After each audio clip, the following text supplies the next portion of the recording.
ধ্বনি শব্দ শোনা যায় আমাদের গৌর এলো রে আমাদের গৌর এলো রে সোনার নদিয়ায় উলুর ধ্বনি হরি ধ্বনি শব্দ শোনা যায় আমাদের গৌর এলো রে বাবা ভালো লাগছে গাইতে সত্যি ভালো লাগছে তবে আপনাদের কণ্ঠস্বরটা শুনে আমার বেশি ভালো লাগছে যে আপনারা গাইছেন এবার বলুন এই গাওয়াটা শুনে আমাকে খুশি করছেন আচ্ছা এই গাওয়াটা শুনিয়ে যদি প্রভুকে খুশি করানো যায় তাহলে কেমন হয় ভালো হয় তাহলে এই সঙ্গীতটা তার চরণে নিবেদন করতে হবে ভগবানকে খুশি করতে গেলে আপনি যাই কিনে নিয়ে আসুন ফুলের মালা ফল নিয়ে আসুন সেটাকে তার চরণে নিবেদন করতে হবে আর নিবেদনটা কেমন করতে হবে যেটা দেবেন তার প্রতি যেন না আপনার লোভ থাকে আচ্ছা আমরা লোভী না লোভী নয় বলুন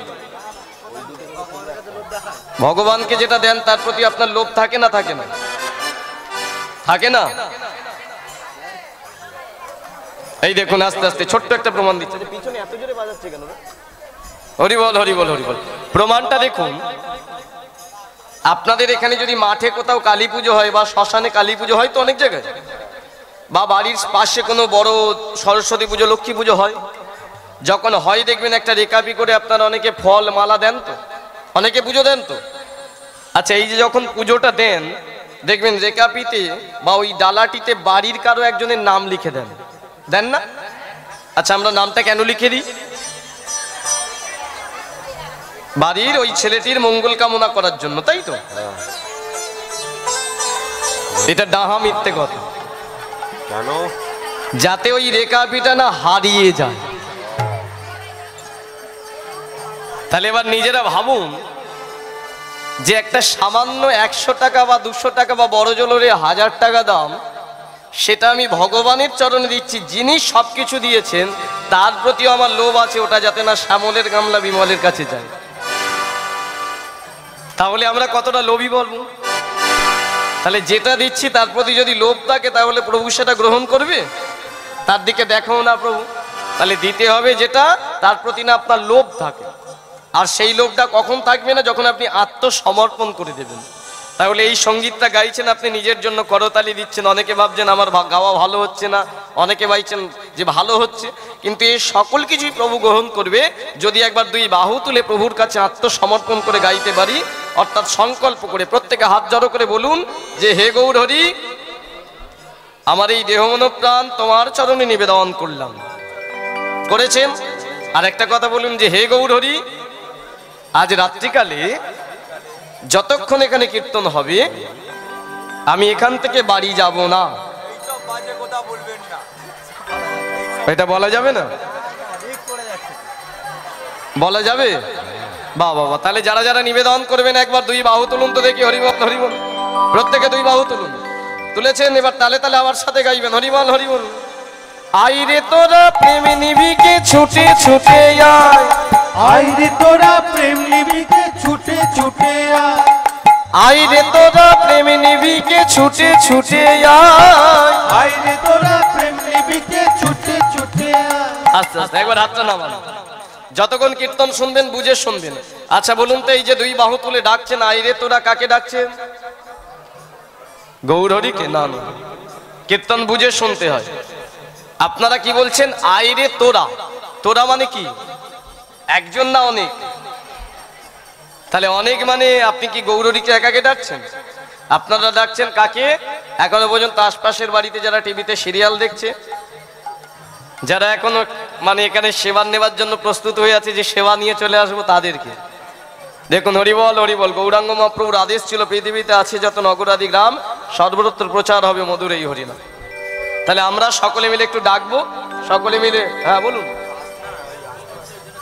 তবু একটু আসতে বলুন না অসুবিধা নেই তো একটা করে করুন হ্যাঁ হরিবল হরিবল তাহলে একটু সকলে মিলে গাওয়া যেতে পারে প্রত্যেকে দুই বাহু তুলে একসাথে গাইবো হরিবল হরিবল আইরে তোরা প্রেম নিবিকে ছুটে ছুটে আয় আইরে তোরা প্রেম নিবিকে ছুটে ছুটে আয় আইরে তোরা নাম নিবিকে ছুটে ছুটে আয় আইরে তোরা নাম নিবিকে ছুটে ছুটে আয় সোনার গৌরাঙ্গ আজি এলো নদিয়ায় আমাদের সকলে হরিবল রে সোনার নদিয়ায় উলুর ধ্বনি শঙ্খ ধ্বনি শব্দ শোনা যায় আমাদের গৌর এলো রে আমাদের গৌর এলো রে নদিয়ায় উলুর ধ্বনি হরি ধ্বনি শব্দ শোনা যায় আমাদের গৌর এলো রে আমার গৌর এলো রে সোনার নদিয়ায় উলুধ্বনি হরি ধ্বনি শব্দ শোনা যায় আমার গৌর এলো রে আমাদের গৌর এলো রে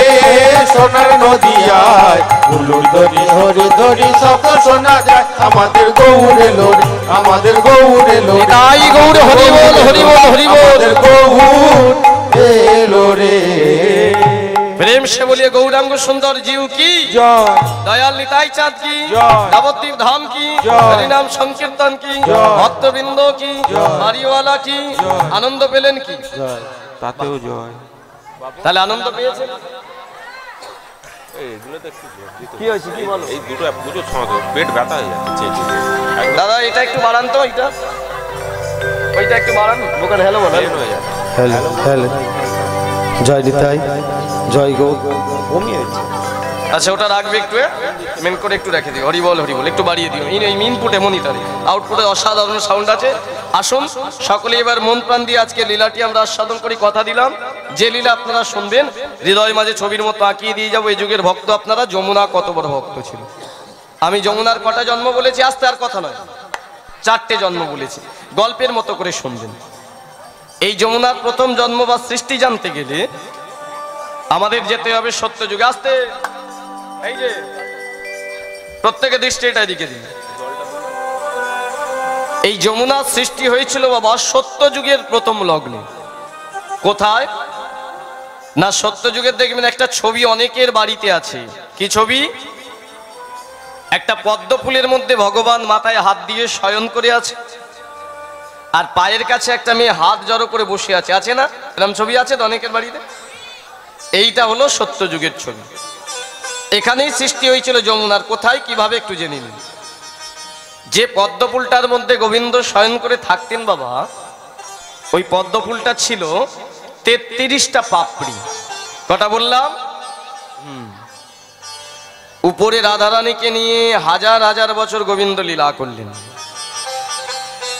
হঠাৎ একদিন গোবিন্দের মনের ইচ্ছে জাগলো রাধে তুমি আর আমি দুজনে দীর্ঘদিন এই পদ্মালয়ে অনেকদিন বসবাস করছি তোমার আর আমার চরণ সেবা করার মতো কেউ নেই তোমার আর আমার সাথে কথা বলার মতো কেউ সেরকম এইখানে নেই অনেক দেবদেবী আছে যার যখন প্রয়োজন হয় সে আসে তাই আমার মনের ইচ্ছে হয়েছে আমি কিছু দেব দাসী সৃষ্টি করতে চাই যেই গোবিন্দ রাধারানীকে কথা বলেছে আস্তে প্রত্যেকে মন দেবেন একটুও ছাড়বেন না তাহলে গুলিয়ে যাবে গোবিন্দ যেই রাধারানীকে বলেছে রাধারানী বলে উঠল গোবিন্দ তোমার মনের ইচ্ছে তো তুমি নিজেই পূরণ করতে পারো তাহলে করো তুমি সেই দিন গোবিন্দ রাধারানীর কথা শুনে নিজের শরীর থেকে বাবা 33টা দাসীকে সৃষ্টি করলো ওই যে 33টা পাপড়ি ছিল একটা একটা পাপড়িতে এক একজন করে স্থান দিয়ে দিলেন আর দিয়ে প্রত্যেককে আদেশ করলেন শোনো আগামীকাল থেকে তোমরা এক একটা সময় গিয়ে পদ্মালয়ের উপরে আমার আর রাধারানীর চরণ সেবা করার অধিকার পাবে এই 33 জনের মধ্যে সব থেকে নিচের পাপড়িতে যে মেয়েটা স্থান পেল সকলের থেকে দেখতে হলো মেয়েটা সুন্দর অন্তরের ভক্তিও গোবিন্দ তার যেন বেশি দিলেন কারণ সে নিচে ঠাঁই পেয়েছে আর দাসীটির নাম গোবিন্দ নিজে রাখলেন কি নাম রাখলেন দাসী বিরজা কি নাম রাখলেন বাবা অর্থাৎ যমুনার প্রথম জন্মে নাম ছিল দাসী বিরজা গোবিন্দ আদেশ করলেন শোন বিরজা 33টা দাসীর মধ্যে সব থেকে নিচের পাপড়িতে তুই স্থান পেয়েছিস তাই তোকে আমি আদেশ করলাম আগামী দিন প্রভাতকালে সবার আগে তুই গোলক দর্শনের অধিকার লাভ করবি শুধু তাই নয় আমার আর রাধারানীর চরণ সেবার অধিকার তুই প্রথম পাবি চলে গেলেন গোবিন্দই আমার উপরে আর যেই চলে গেল বিরজা আমার নয়ন মেলে যেই দেখলো এই সুন্দর পৃথিবী দেখা মাত্রই তার এত সুন্দর এই পৃথিবীতে আমি সৃষ্টি হলাম মানবী রূপে আবার উপরে গোলকের পদ্মালয় সেই পদ্মালয়ের প্রথম গোবিন্দ চরণ সেবার অধিকার আমি লাভ করলাম আমি গোবিন্দের ওই গোলক দর্শনের অধিকার লাভ করলাম তবে শোনো গোবিন্দ যেহেতু তুমি আমাকে প্রথম আদেশ করেছো 32টা দাসীর আগে, আজ আমি এইখানে প্রতিজ্ঞা করছি এমন চরণ সেবা করব, এমন ভাবে আমি তোমার চরণে নিজেকে সঁপে দেব, একদিন তুমি 32টা দাসীকে ছেড়ে দিয়ে আমার কাছে আসতে বাধ্য হবে। বিরজার মনে আনন্দ হলো। আনন্দ হবে না মা? আপনারা যদি তারাপীঠ মন্দিরে যান দেখবেন 1000 জন যদি পুজোর লাইন হয়, দরজার সামনে প্রথম যে পুজো নিয়ে থাকে তার মনে আনন্দ হয় না? যে সবার আগে আমি দেব পূজা। বিরজা মনে মনে ভাবছে 32 জনের আগে আমি প্রথম গোলক দর্শন করব। না না, আজকের দিনটা আমাকে কোনোভাবে ঘুমিয়ে পড়লে হবে না। সারা দিন চলে গেল, সারা রাত্রিও বিরজা দুই নয়নের পাতা এক করলো না। দেখতে দেখতে অপেক্ষা করতে করতে করতে করতে ভোরের আগমন হলো।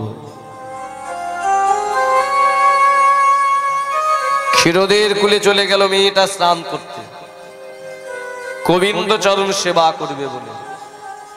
হে ভক্তমণ্ডলী, এরপর থেকে আপনারা যতটা শুনবেন এটা আপনাদের জন্য, যে আপনারাও বাড়িতে চরণ সেবা দেন, পুজো করেন, কিন্তু পরীক্ষা দেওয়ার আগে যেমন নিজেকে প্রস্তুত করতে হয়, ঠিক তদ্রূপ গোবিন্দ সেবা বা কোনো দেবদেবীর সেবা দেওয়ার আগে নিজেকে কেমন ভাবে তৈরি করতে হয় বিরজার থেকে জানতে পারবেন। ওই ভোরের বেলা ব্রহ্ম মুহূর্তে ক্ষীরোদের কুলে চলে গেল স্নান করতে। আর স্নান করে এসে নিজেকে সাজালেন, আর সাজিয়ে ওই গোবিন্দ চরণের সেবা দেবে বলে একটা একটা পাপড়ি উত্তোলন করতে করতে করতে করতে চললেন পদ্মালয়ের উপরে। আর যেই গেছেন দেখলেন অপূর্ব শোভা নিয়ে শুয়ে আছে আমার গোবিন্দ, চরণতলে বসে আছে রাধা রানী।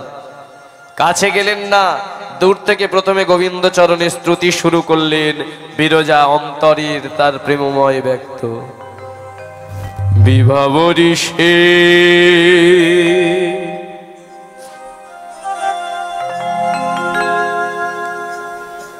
আলোক প্রবেশ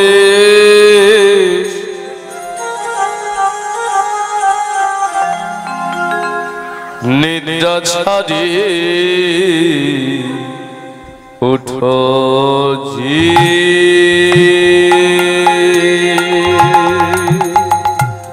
বিভাবরী সে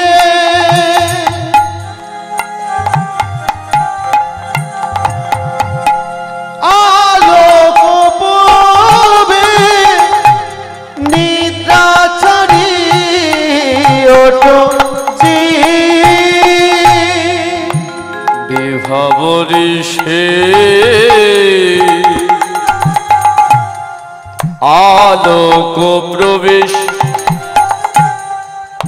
নিদ্রা ছাড়িয়ে উঠো জি বিভাবরী সে আলোক পবে নিদ্রা ছাড়ি ওঠো জি বলো হরি হরি মুকুন্দ মুরারি বলো হরি হরি মুকুন্দ মুরারি তোমরা বলো হরি হরি।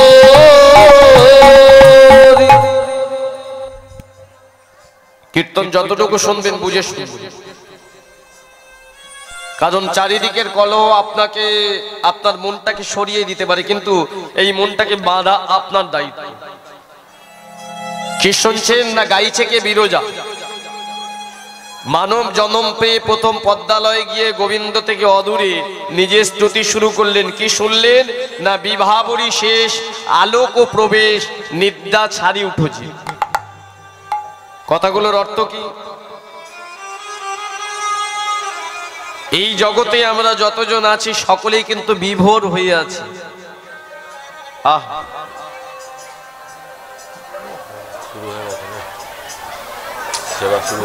এই এক জিনিস খুব জ্বালা হয়ে জানেন যারা কীর্তন করে। একটা পরিবেশ তৈরি করতে কয়েক ঘন্টার পর ঘন্টা লাগে, কিন্তু ওই পরিবেশটা নষ্ট হতে 1 মিনিটও লাগে না। কীর্তন তো আলাদা জগতের জিনিস, কীর্তন হচ্ছে আলাদা মাধুর্যের জিনিস। এই কলিযুগে চৈতন্য মহাপ্রভু এটা বুঝতে পেরেছিলেন, আর সেই কারণে তিনি নদিয়ার পথঘাট রাস্তাঘাট একদিন ছেড়ে দিয়েছিলেন।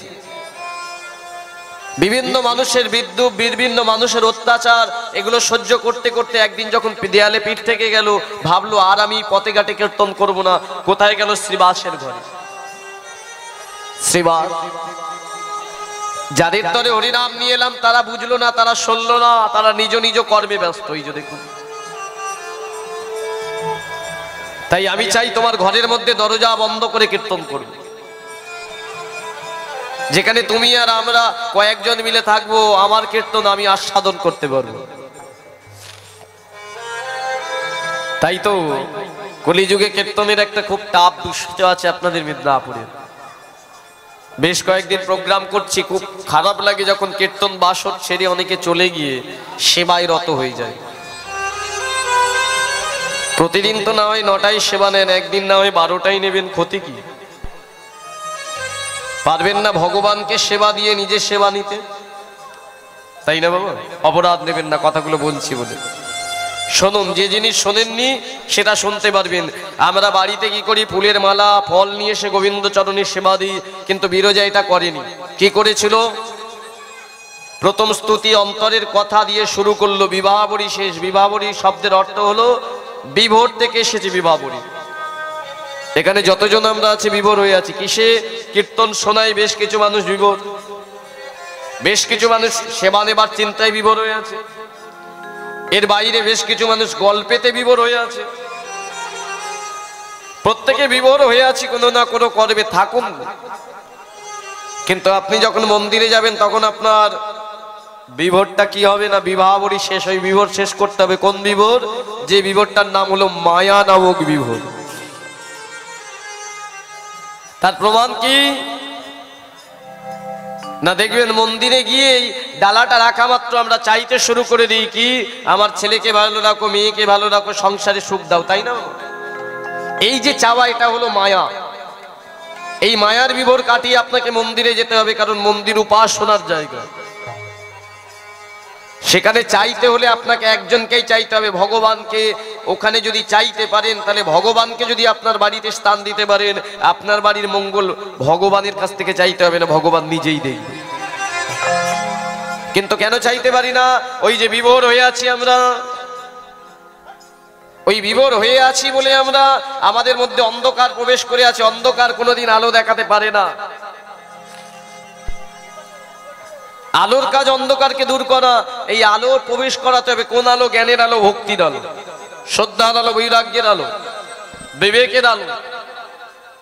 এই আলো আপনি প্রবেশ করান, আর এই আলো প্রবেশ করালে দেখবেন একদিন আপনিও পুজো দিতে পারবেন, একদিন সেবা দিতে পারবেন। কার মতো? ওই যে বিবাহবরী শেষ, আলোক প্রবেশ। নিদ্রা ছাড়ি উঠো জীব, ঘুম থেকে ওঠো, বলো হরি হরি মুকুন্দ মুরারি রামকৃষ্ণ হয় উদ্গীব। একদিন আপনার মধ্যেও রামকৃষ্ণ উদয় হবে। কোন রামকৃষ্ণ? ভাবুন সেই মানুষটার কথা, দক্ষিণেশ্বরের পূজারী, সেও পূজা করত, দেখিয়ে গিয়েছিল চরণ সেবা কিভাবে করতে হয়, সেবা কিভাবে দিতে হয়। সামান্য একটু প্রসাদ নিয়ে ওই দক্ষিণেশ্বরের মাটির মূর্তির মধ্যে প্রবেশ করে, মাটির একটা মন্দির আছে আর তার মধ্যে মায়ের মূর্তি, মায়ের চরণ তলে বসিয়ে রামকৃষ্ণ দেব ওই প্রসাদ নিয়ে বলছে, ও মা খা না একটু। মা আমার কথা বলে না, নড়েও না, চড়ে না। ও মা দেখ না আজকে অনেকটা বেলা হয়ে গেছে, নে না একটু, তুই না খেলে আমি খাই কি করে? তুই তো আমার মা। তাতেও কোনো কথা বলে না মা।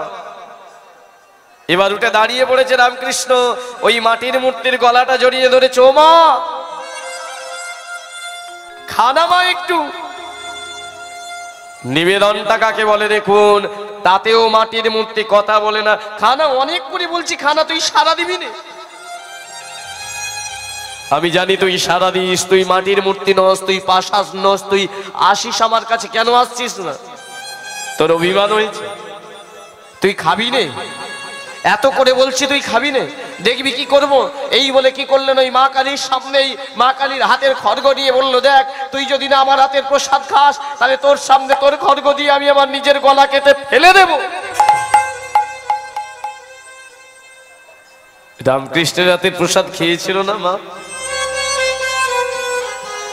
বলুন না, তার থেকে তো দামি ফল দিয়ে ফুল দিয়ে আমরা পুজো দিই, দামি মূর্তি তৈরি করি। কতজন এখানে আছি বলুন তো যার হাতের প্রসাদ ভগবান খেয়েছে? খাইনি। কেন খাইনি জানেন? নিবেদন ঠিক হয়নি। ওই নিবেদনের প্রতি আমাদের মায়া থাকে, চাওয়া থাকে, সেই জন্যই তো আমাদের নিবেদন গ্রহণ করে না। কিন্তু রামকৃষ্ণের চাওয়া ছিল না। তার চাওয়া পাওয়া সকল কিছুর মধ্যে একটাই, তার মা। এই নিবেদন যদি আপনি করতে পারেন, আজও গ্রহণ করতে পারে আপনার প্রসাদ। কিন্তু গ্রহণ করব কি করে? তাকে নিবেদন করার আগে নিজেরা নিবেদন গ্রহণ করার জন্য বসে যাই। এই তো আমাদের অবস্থা। কিন্তু বিরজা দেখুন, সে মনে মনে ভাবলো আগে গোবিন্দ চরণে নিজেকে আমি তৈরি করার জন্য নিবেদন করি স্তুতি, তারপরে চরণ সেবা করব। তাই ওই বিরজা গোবিন্দ চরণে দাঁড়িয়ে দাঁড়িয়ে স্তুতি শুরু করলো। বলো হরি হরি মুকুন্দ মুরারি, বলো হরি হরি মুকুন্দ মুরারি, রাম কৃষ্ণ হয় ওদি গৃহে, নিদ্রা চড়ি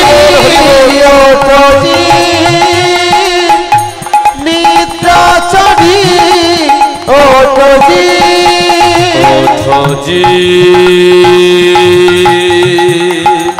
উলুধ্বনি হরিধ্বনি হরি বল হরি বল ওঠজি।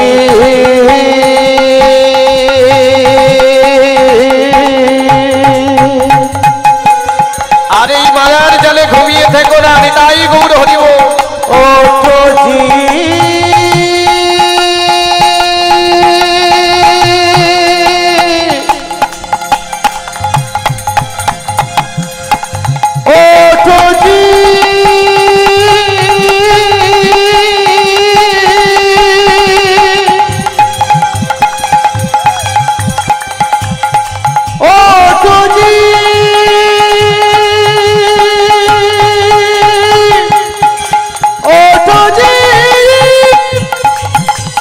নিতাই গৌর হরি বল হরি বল।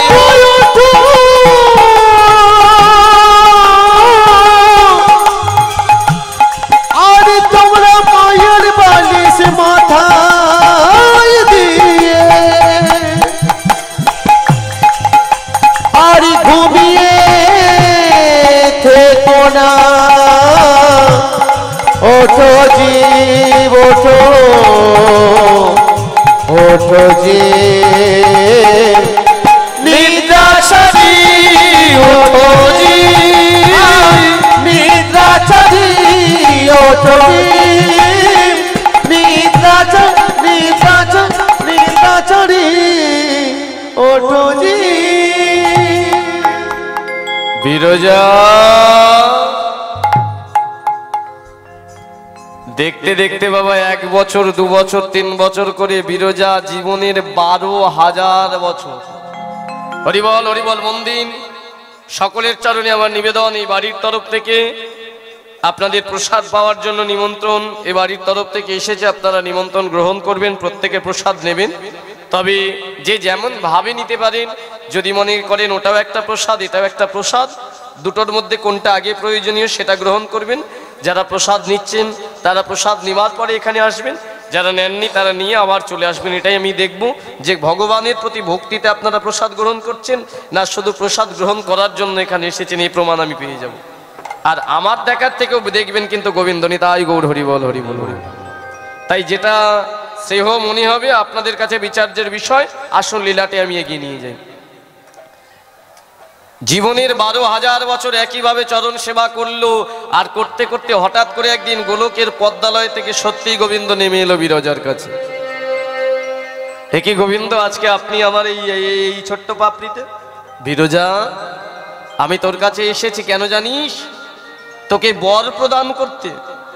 বর মানে গোবিন্দ শোন, তোরা 33 জন দাসী, কিন্তু 33 জনের মধ্যে সব থেকে তুই সুন্দরভাবে আমার চরণ সেবা করেছিস, তাতে আমি খুশি হয়েছি, তাই তোকে বর দিতে এসেছি। বল তুই কি চাস? বিরজা তো মনে মনে ভাবছে যে আমি জানতাম তুমি একদিন না একদিন আসবে। আমি প্রতিজ্ঞা করেছিলাম যে এমন চরণ সেবা করব 32 জনকে ভুলে গিয়ে তুমি আমার কাছে আসবে। কিন্তু গোবিন্দ, তুমি যে এসেছো আমাকে বর প্রদান করতে, আমি কি চাই বলো তো? তুমি তো সবই দিয়েছো আমাকে, এই মানব জন্ম দিয়েছো, গোলক দর্শনের অধিকার দিয়েছো, তোমার চরণ সেবার অধিকার দিয়েছো। একটা ভক্তের এর থেকে বেশি কি চাওয়ার হতে পারে? গোবিন্দ বিরজাকে বলছে, আরে বিরজা, তোর কিচ্ছু চাওয়ার নেই? আমি নিজে এসেছি তোর কাছে বর প্রদান করতে, আর তুই কিছু চাইবি না? বারবার যখন বলছে তখন গোবিন্দের কথা শুনে বিরজা বলে উঠল, প্রভু একটা জিনিস তাহলে তুমি আমায় দাও। কি চাস তুই? জানো গোবিন্দ, ভক্তর চাওয়াটা কেমন হতে পারে দেখুন, আমাদের সাথে মিলিয়ে নিন। আমাদের তো চাওয়ার শেষ নেই, কিন্তু বিরজা চাইছে, গোবিন্দ আমায় যদি দিতে হয় এটুকু দাও। কি জানো? একটা দিন দেবে। আরে একটা দিন নিয়ে তুই কি করবি? জানো গোবিন্দ, যেই প্রভাতকালে গিয়ে তোমার চরণতলে আমি বসে চরণে একটু হাত বোলাই না, চরণটা যেই সেবা করতে যাব, তোমার এই কোমল চরণ দুটির দিকে একটু দৃষ্টি দেব, ঠিক পিছন দিক থেকে কে জনে এসে বলে, এই বিরজা তোর সময় শেষ হয়ে গেছে, এবার আমি চরণ সেবা করি। তোমার ওই চরণটা ছেড়ে আসতে আমার বড় কষ্ট হয়। আমার তখন মনের ইচ্ছে হয় যে আমি যদি সারা জনম এই চরণ তলে বসতে পারতাম, আমি যদি সারা জনম এই চরণটায় হাত বোলাতে পারতাম, তাহলে আমার হৃদয়ের যে আকাঙ্ক্ষা বাসনা পূর্ণ হতো, কিন্তু সেটা তো সম্ভব নয়, তোমার চরণে রাধা বসে থাকে। তাই গোবিন্দ, তুমি আমাকে এইটুকু দাও না, তুমি আমাকে একটা দিন চরণ সেবা করার অধিকার দেবে, যেদিন তোমার গোলকের মাঝে 32টা দাসী থাকবে না, যেদিন গোলকের মাঝে রাধা রানী থাকবে না, শুধু আমি একা বসে থাকবো তোমার চরণ তলে, তোমার ওই চরণ দুটি আমার হৃদয়ে মাঝে ধারণ করব। দাও না গোবিন্দ, যদি দেওয়ার কিছু থাকে আমাকে এইটুকু শুধু দাও। বিরজার অন্তরের ভক্তি দেখে গোবিন্দই আমার মনে মনে ভাবে, মনে মনে ভাবে, এই জগৎ মাঝে আমি অনেক ভক্ত দেখলাম, কিন্তু কেউ তো এত অনুরাগের সহিত আমার চরণে সেবা করে না, কেউ তো এমন করে আমার চরণে তলে এসে আমার চরণে ভিক্ষা করে না, ভিক্ষা করে না। না, এমন ভক্তকে আমি নিরাশ করব না। এমন ভক্তকে যদি নিরাশ করি, তাহলে আমি ভক্তের যে প্রেম পাওয়ার আকাঙ্ক্ষায় থাকি সেটাই পাওয়া হবে না। 32 জন তো এমন করে ডাকে। শোন বিরজা, আমি কথা দিচ্ছি তোকে, তোর এই ভক্তিতে সন্তুষ্ট হয়ে আমি কথা দিলাম, একদিনের জন্য তুই আমার চরণ চাস তো তাই পারি, আর যে আমায় সামান্য দেয় আমি তাকে অসামান্য দিই। তোকে কথা দিলাম, একদিনের জন্য শুধু চরণ তাই নয়, একদিনের জন্য এই গোলকের মাঝে আমি তোর স্বামী হব, তুই আমার স্ত্রী হবি। স্ত্রী হয়ে দেখি, আমি দেখবো কেমন তুই চরণ সেবা করতে পারিস। বিরজার খুশির পরিমাণটা যেন হঠাৎ করে 3 গুণ বেড়ে গেল। গোবিন্দ, আমি তোমার চরণ চেয়েছিলাম, আর তুমি আমাকে কি দিলে? তুমি আমার স্বামী হবে। বাবা বাবা, এত সৌভাগ্য আমার। সত্যি পাবো তো তোমাকে? বিরজা, আমি যাকে যা কথা দিই কথা রাখি, কিন্তু গোবিন্দ কবে পাবো? যেই বলেছে কবে পাবো, গোবিন্দ বলে উঠল, বিরজা অপেক্ষায় থাক, এখন নয়।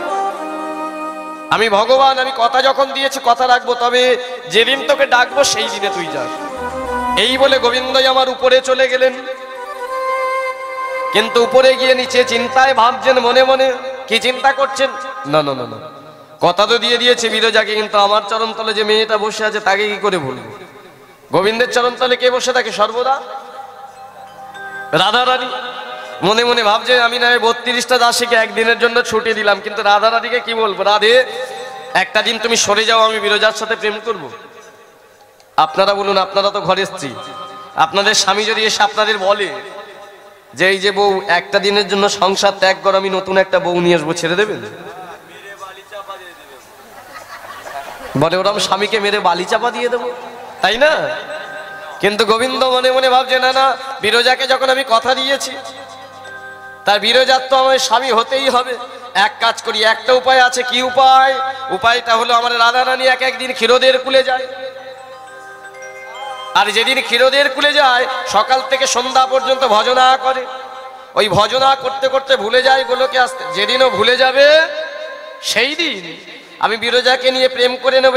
না না, এখানে করলেও তো হবে না। বাই চান্স যদি চলে আসে রাধা রানী,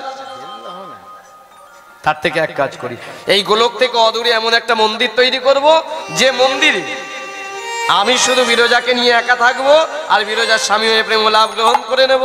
তা দেখতে দেখতে দেখতে দেখতে রাধা রানী ক্ষীরোদের কুলে একদিন গেছে। আর যেই গেছে, গোবিন্দ কি করলেন? বিরজার জন্য ওই গোলক থেকে অদূরে একটা সুন্দর মন্দির তৈরি করছেন। কেমন সেই মন্দির? বৈষ্ণব কবি কলম দিলেন, একটু উলুধ্বনি হরিধ্বনি হোক। ভগবান ভক্তের জন্য, রাসকেলির জন্য মন্দির নির্মাণ করছেন। আহা মনোহর সুমন্দির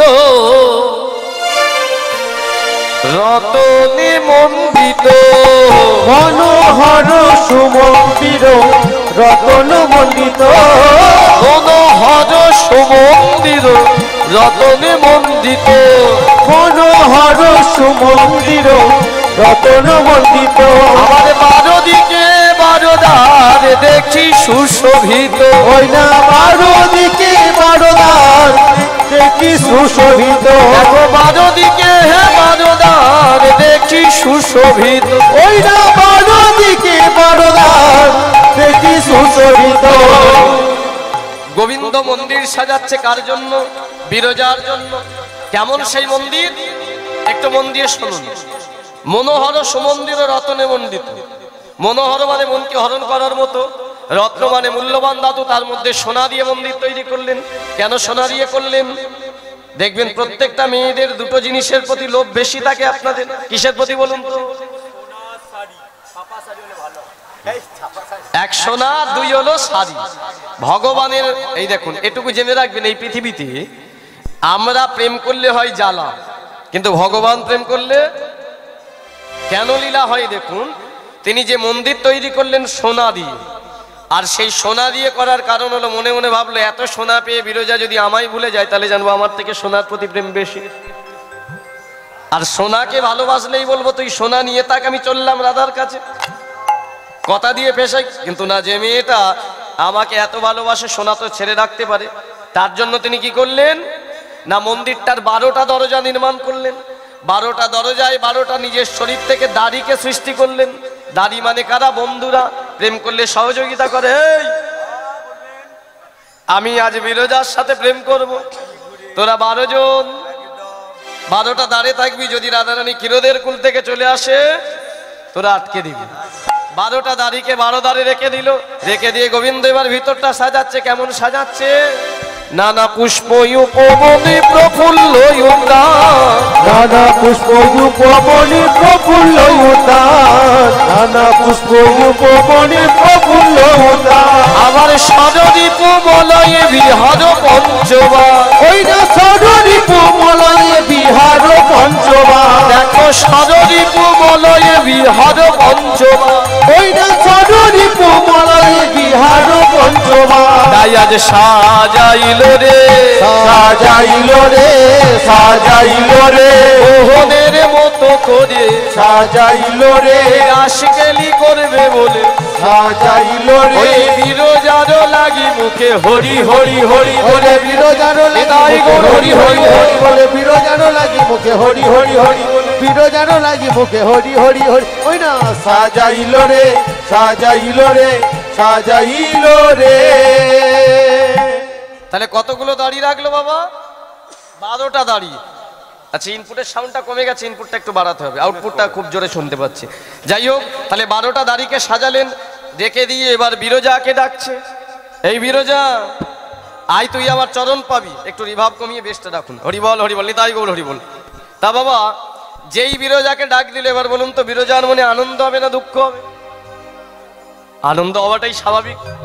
আজকে আমি গোবিন্দকে স্বামী রূপে পাবো। গোবিন্দ, তুমি আমার জন্য এত সুন্দর মন্দির তৈরি করেছো। শোনো, তুমি যখন আমার জন্য মন্দির তৈরি করে আমায় ডাকছো, আমিও তোমায় কিছু দেব। কিন্তু কি দেব?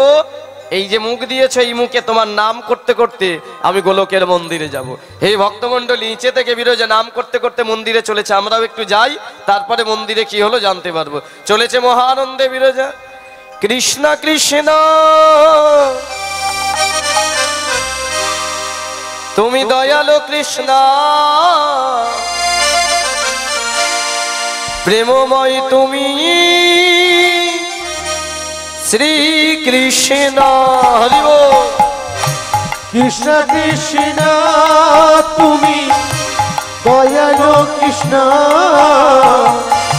প্রেমময় তুমি শ্রীকৃষ্ণ। কৃষ্ণ কৃষ্ণ তুমি দয়ালু কৃষ্ণ, প্রেমময় তুমি শ্রীকৃষ্ণ। হরি বল। ও কৃষ্ণ কৃষ্ণ তুমি দয়ালু কৃষ্ণ, প্রেমময় তুমি